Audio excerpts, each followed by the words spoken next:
What up guys, man here with another video. In this video, I'm gonna go over 5 tips for better collaborations. Número uno, networking. Collaborating, it's all about networking. It doesn't mean that you have to be physically in the same city as the person that you're collaborating with. But if you're not in the same city, you can become friends with people on Facebook, Instagram, like YouTube and all this stuff, all the social media. I think that you need to get to know the artist before you suggest collaborating. That's gonna get you a long way. I hate when I get the DM or a comment on one of my posts saying collab bro. Get to know the person first. So one of the things that you're going to learn by collaborating is that your creativity is going to get pumped with steroids. So if you know the person, I think it bounce ideas off each other better. But never write collab bro in one of their posts because it's really lame. Get to know them, get to know their music. Number 2, file sharing. So back in the day, the Postal Service shared their music back and forth, and that's how they came up with the name the Postal Service. I like to use Dropbox. This video is not by any means sponsored by Dropbox. I just love the way of working. Once you upload a project to your file that you share with the other person, as soon as you're done working on that project, they get it right away. You can work through tracks really fast, send files, unzip them, put them in the project and all this other stuff. So yeah, if you're new to my channel, click the bell, hit subscribe so you can get more videos. And yeah guys, Number 3, it's going to be who's going to kick it off. This is why networking is so important, is because you get to know the producer and you guys get to talk, and then maybe, the other producer is really good at making beats and making percussive sounds and all this other stuff, but you're really good at melodies. At that point, like the other producer that is actually good at writing beats and the percussive elements to a track or the groove of the track should take over at the beginning, and then you can bring in, your ideas of the melodic elements. And that is something that I am good at. I'm good at generating,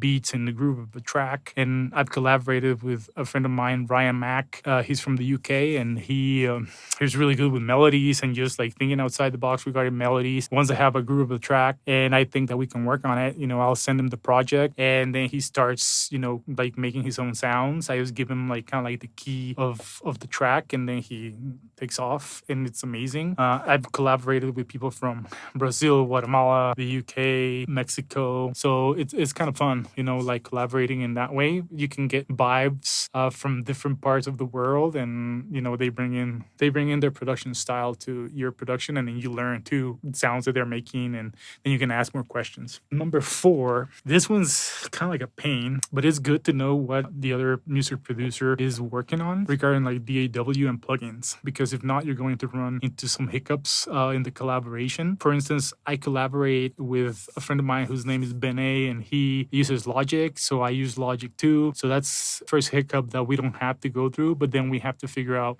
if I need to like bounce files for him to work on it, because he might not have the same plugins that I do, and that's something that you need to figure out, because if not, it gets annoying opening up a project, the other person not being able to work on it because they don't have the same plugins or they don't have the same DAW as you do. With Ryan, he works with Ableton, and so what we do is I start a project in Logic. I write the beats and the groove of the track, then I send him over the file, and then he works on top of the WAV file that I send him. He will bring his melodic elements to the track, and then at that point he will bounce his stems down so I can have them in the project, and then I go back and put my elements where I think the track should go, and then we bounce ideas on like, okay, like this should sound like this, or maybe we should go in this direction, and then we start producing based on that, just like bouncing ideas based on like the WAV file.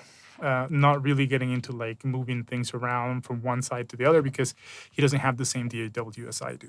Number 5, you set a deadline. Some people are a little bit more perfectionist than you. If you don't push each other, then you're never going to finish a track. I've done collaborations where like a track has been sitting in a Dropbox file for almost a year, and we haven't even finished the track, and that's because we did not set a timetable and when we wanted to have the track done so we could like send it over for people to test out, and that is something else. And like number 6 would be a bonus. Just have fun with it. Don't get too like narrow-minded on like what the other person it's contributing to the track. They have their own taste, so you have to be able to like let go of that. So yeah, those are like my 5 tips on having better collaborations. So yeah, if you're new to my channel, click the bell, hit subscribe so you can get more videos. And yeah, guys,